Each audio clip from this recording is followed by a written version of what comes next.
Everybody, this is Chris Hampton. Welcome to Releasing the Champ I Am. Hey, it is the second episode of this podcast. Wow, I am like, number 2 on being consistent today. Number 2 is the second episode on being consistent. You gotta pat yourself on the back. Pat yourself on the back. Let me just see if I can turn my camera on. There was a way to do it.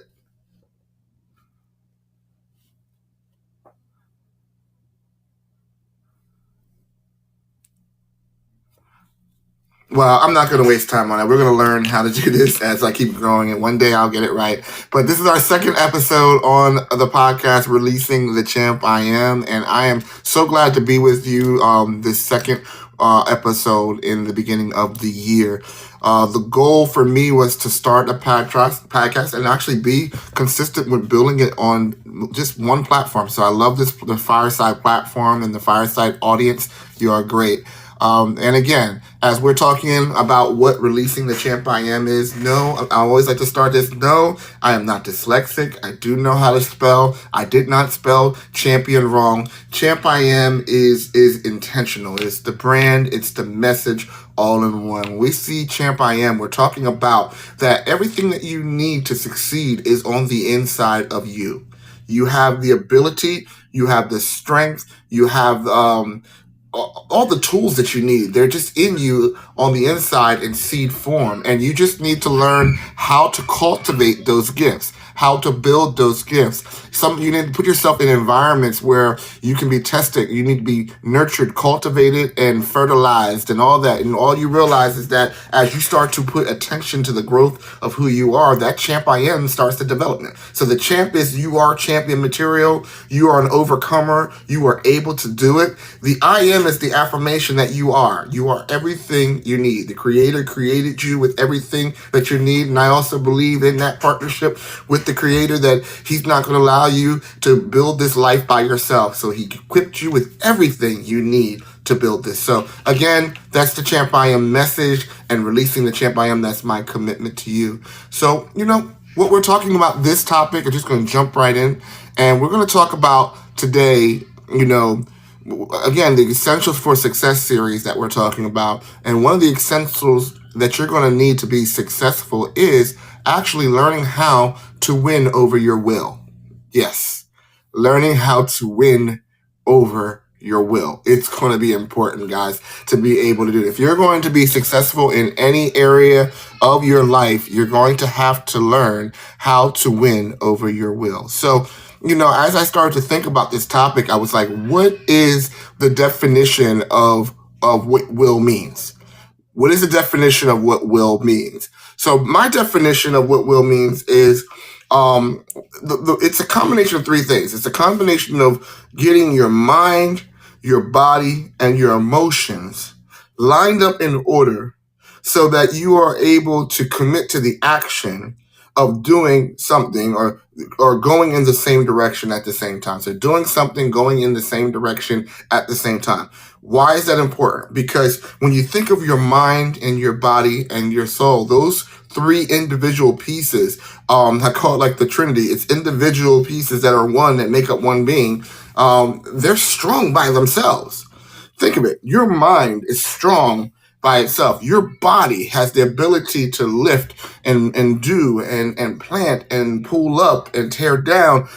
It has the ability to do some great things all by itself. And then your emotions. Oh my God, when we talk about emotions can create. Emotions can create, but also can tear up and destroy if they're left unchecked. So your mind and your body and your emotions are three areas that are very strong independently. But when it comes to uniting them, they're even more powerful when you unite them. So learning how to get your mind and your body and your emotions in check so that you can go forward intentionally and be intentionally successful at whatever you're putting your hands to, that's going to be important. Okay. And that's my definition of what the will is. So let's break down those three areas. Okay. So let's start with the mind. When you think about the mind, and understanding the power of your mind, your mental thoughts, and your intellect. So it all deals with your thought, your intellect process, how you think and process things. It starts with your mind. Mind is very powerful because in reality is I think we're the only species right now that I see right now that has the ability to think something, create something, and build up to something, and then evolve that thing. So we're not seeing an evolution of the bird's nest. Birds naturally know how to make their nest, but we don't see a 5-story meta tower bird's nest. With humanity, we look at our dwelling place and we imagine our dwelling place to be one thing, and then we end up adapting and growing, and our mind is in such a place that we're able to think things and create things. So your mind is very important. Okay, your thoughts are very important. That's why it's so important for you to what you're feeding your mind. What are you feeding your intellect? Do you take the time to grow your mind? Do you take the time to develop your thought life? What are you doing? I love affirmations because it's what it is. It's dealing with, what are you telling yourself on a day-to-day basis? If you do not guard your thoughts and guard your mind and guard your beliefs, you're going to have someone trying to manipulate your mind and manipulate your thoughts and manipulate your beliefs. So you need to be in control of that, because if you're not in control, someone else will try to control that. And you don't want that. That's a part of you being a champion. The champ I am is that you're in control of who you are, and you're in control of how you think. You're in control of where you're going. So your mind is very important and very powerful tool. Your mind has the ability to help you to create the life that you are designed to live. Okay, your mind, and that's going to get me to my second point when dealing with your mind is, it's not just what you think, it's not just how you think, but also your thoughts are guided and dictated. Your actions are even guided and dictated by your beliefs. And you need to understand the power of your beliefs. So your beliefs will affect your thoughts. Your thoughts will affect your actions, right? So so that's why we need to understand and evaluate what our beliefs are. Okay. So if you're going to be the key to winning over your will and your thought life in this area, you're going to have to address the area of what are you believing about yourself.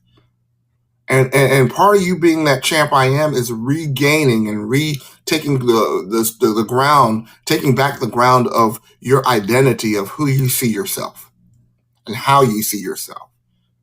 If you don't believe something, you will not pursue that thing.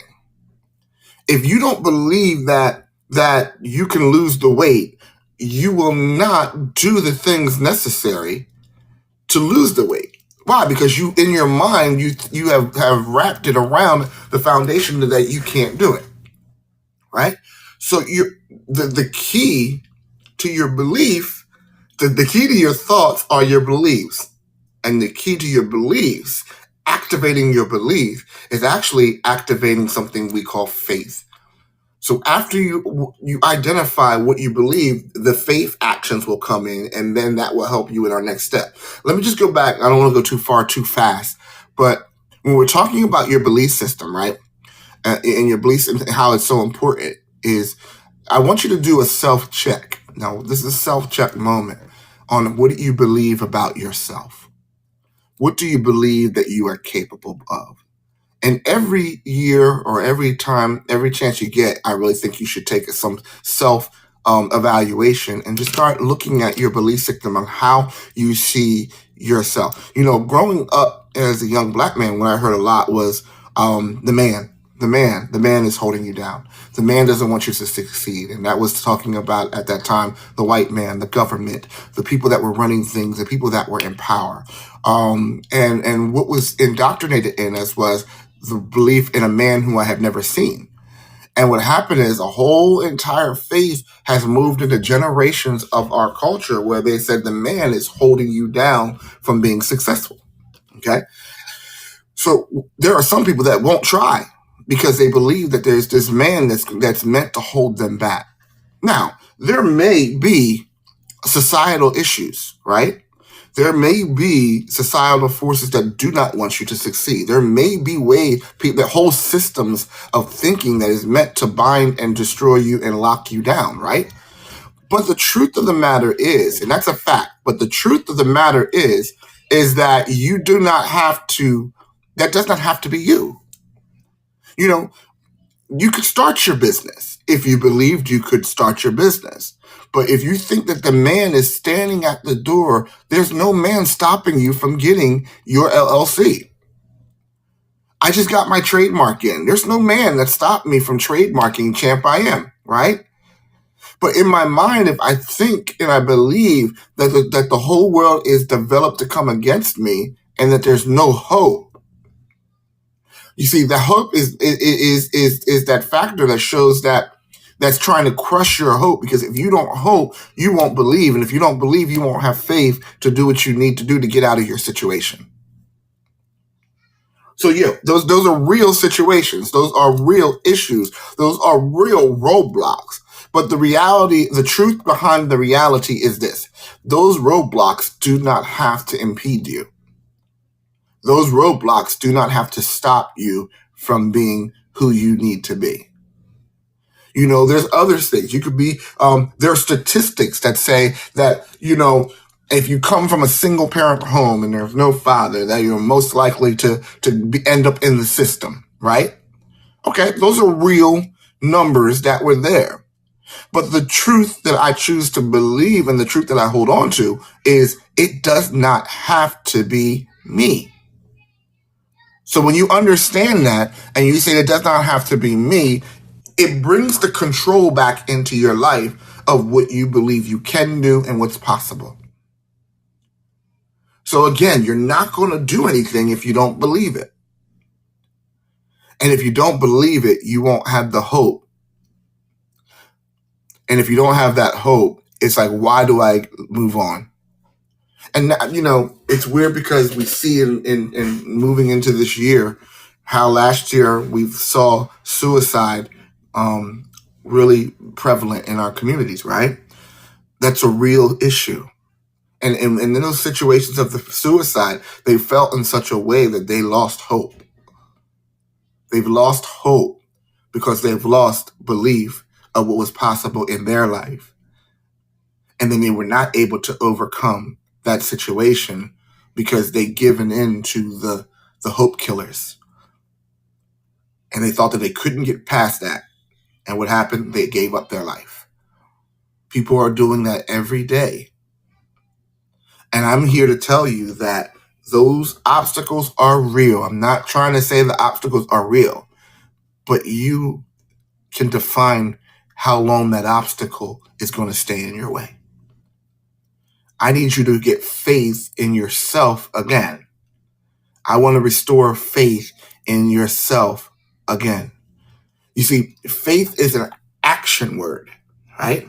Faith is an action word. Let's take all the spiritual connotations off of faith, and it still would be faith. Because how I define faith is a corresponding, suitable, appropriate action to what you are believing for. Okay? I'll say that again. Faith is a corresponding action, a corresponding, suitable, and appropriate action to what you are believing for. So faith is not necessarily a pie in the sky saying that I believe in nothing and that's not here right now, but you believe in where you're going so much that it turns the hope generators on the inside of you, and you start to base your actions on what you believe for. You know, we go to that job every day, you look for believing that you're going to be promoted. Well, you do your best work. Why? Because you want to do a great job, but you also want to take use of the opportunities that are ahead when you do a great job. When you have faith that can happen, you put your best foot forward every day. What? You're doing your corresponding, suitable, appropriate action for that job. That's faith. I just took all the spiritual connotations off of it. I want to be able to restore the hope to you that will get you and inspire you to look at life differently. And the very first issue that we're talking about for your will is to get that mind right. And in order for you to get to mind right, you got to get what? Your belief together. You got to get your faith, your hope together, which your hope generators going. And then you need that faith, that action to start doing those things that are going to get you out. So that leads us to the next part. That next part is we're talking about is the body. You say so. We said the mind part of the will, the body part of the will. Okay, so we're saying the body. So when I talk about your body, I'm talking about your behavior, your actions, that you need. So you're like, okay, well, that's great because your behavior. And like I said, it has to be done in this order. If you're going to approach overcoming your will, you really do have to knock mind, body, emotions in that order. And the reason why is because if you try to do it out of order and try to start to change your behavior before you change your thinking, what happens is you end up repeating the negative behavior that you were trying to quit. So you have to, number one, take care of your mind. And once your mind is prepared, then you're going to address the behavior. An example, during one of the common goals during the New Year resolution is what? I want to lose weight. And it's funny because I've been working out for a year straight now. I'm happy. I'm going to pat myself on the back. Yes, I'm bragging, and I've been working out for a year, right? So now that I'm working out for this year, what happened? I am, it comes to January now. I see what everybody else saw that was in the gym that was working faithfully. They saw the influx of all the New Year's resolutions. So when I'm in the gym and it's like 6, 7 o'clock in the morning, and now it used to be empty, very few people in there, all of a sudden it's jam packed and it's not a holiday, right? They know that it's going to trend down probably by March, April to go back down to our normal workout crew that's there. Why? Because are you doing it because it's just a resolution, or are you doing it because you're committed in your mind that these things have to happen? These things need to happen, and this is why I'm doing this, and therefore I'm putting my body under this new regimen for a reason. Okay, and you have to do it because it's what you believe. So now you're starting to establish the regimentation after you have established a belief. Okay, so now we're doing that regimentation and you believe it, and now you're putting yourself on the regimen. So what is your regimentation for your body? Your body is something that you must discipline in times. Your body is used to regimentation. If you don't put your body under a certain discipline regimentation, what's going to happen is your body will take over and then it will become unhealthy. Okay, same thing. Now what I'm doing is I'm learning the regiments through exercise of how to have that healthy body. Okay, so there's a regimentation. There's an order. There's a way of working out at the gym. So I'm not just going out just working out on my arms all week long. No, there's one day I'm working on the arms. The other day I'm working on my legs. The other day I'm working on my heart. There's a regimentation that my body is going through. Okay. So after I'm getting my body stronger and I'm getting it disciplined, it's able to do more and accomplish more because we have disciplined the body to follow the mind. Okay? You have to discipline the body to follow the mind. Okay? And when you understand, going back to that belief thing, when you understand why you're doing things, it makes it easier for you to do when it comes to the action. Okay. And this is an area where I think it's important that you start looking for mentors and coaches. After you have established the belief system on where you're going, then you need these mentors that are here to take you to the next level. Your mentors and coaches are there to take you to the next level. Even I have mentors and coaches that I go through and that I use in my business. The reason why is because they help me, they keep me accountable, they help me with ways when I get the unhealthy thinking, they start to check I give them permission to check my life, right? A good mentor will help keep you on the agreed path. So who are your mentors? Who are your coaches that you are allowing to speak into your life? So I want you to think about three types of coaches that you should add to your body regimen, and keeping your body and your actions, even in your emotions and your mind, your body, and your emotions. But is this, you want to have the coaches, your mentors that are your close mentors. Okay. Your close mentors are the ones that are tangible. I can pick up the phone and call them. I can be in their presence. These are important because out of the three mentors that we're talking about, this is actually the most important. Why? Because when you have a close mentor, you allow them to be able to see into you. You're allowing them the permission to see you as you are. They know your weak spots that they're trying to help keep you accountable for. They know what you're trying to build, and they're committing to walk beside you and help you to navigate the pitfalls and the traps and the obstacles that are on your way to where. So if you have a mentor that is there, that's where you want to be, and they're taking you where you want to go, and they're committed to walk beside you and help you, and as you are transparent with them, develop you, okay? Those are, you can't pay enough for them. And these type of mentors are not the ones that you necessarily even have to pay for. They help keep you accountable, okay? So, but you don't necessarily have to pay for them. They could be your spiritual advisors. They can be spiritual accountability. They can be friends that are where you are. They can be work people that are in the work environment. So you don't necessarily have to pay. But eventually, I think there's a point where you can pay for your mentors, and you should pay for your mentors. But I'll talk about that in a second. So you have your close mentors. Then you have your mentors that I call mentors and coaches that are afar. They're not tangible.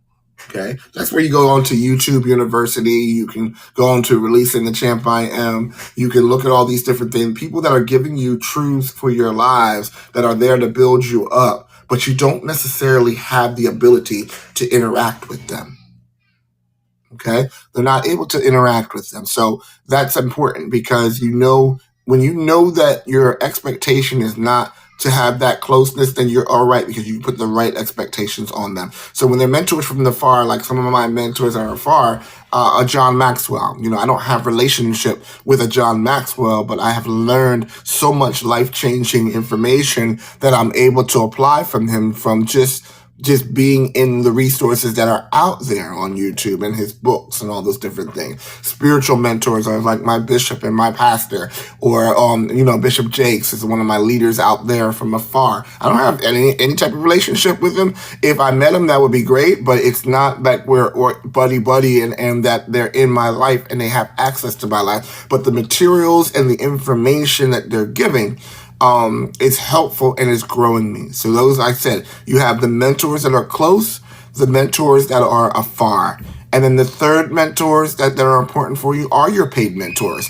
I have learned so much from our paid mentors, okay, that and like when you pay for your mentors, yeah, there are some mentors that are there to take you to the next level that you do have to pay for. And everything is not going to come to you in this life for free. Okay? Everything is not going to come to your life for free. Some things you're going to have to make an investment for that next level. And it's my paid coaches that are doing it. My business has now been able to translate. My brand has now been able to come to so many different levels because of the paid mentors that I have. My close mentors have helped me with my character individually, my integrity, my core basis of who I am. And my business mentors are taking me into other directions and showing me and exposing me to new things. Okay? So you can't be afraid to make those investments, but you need to have at least one of the three mentors in your life that are building you, but make room for all three because they're there to develop you. And as you start to develop a strong mind and a strong body, you'll be able to do that last area that we're talking about is the emotions. And, a lot of people, the emotions are again, another by themselves are very strong, but emotions by themselves are your feelings and your feelings and your feelings and your strong emotions. When you talk about feeling, I'm thinking how you feel. Your feelings are very dangerous when they go unchecked. They're very dangerous when you go unchecked. Okay. So you have to let your feelings, when you're dealing with your emotions and you let your feelings, you got to keep them in check. Okay. And your emotions, and when you think about emotions, you think about your anger, your love, your joy. You're thinking about those things. But again, everything's so you can be so impulsive with your emotions that you let your emotions cloud your thoughts. And that's where it becomes dangerous, when you don't have your emotions under control, right? So you're the one that's jumping in from paid program to paid program, but you don't have your thought life. When your thought life is being challenged by the mentors, then you jump from one plan to another. That's not good. You're going to be able to have those things in check. Okay. So we said the mind, I like the mind, which is your thoughts and your beliefs. We talk about your body and the regiment that follows, okay? And then we also talk about the emotions, the feelings that drive you. That again, your feelings need to be in control.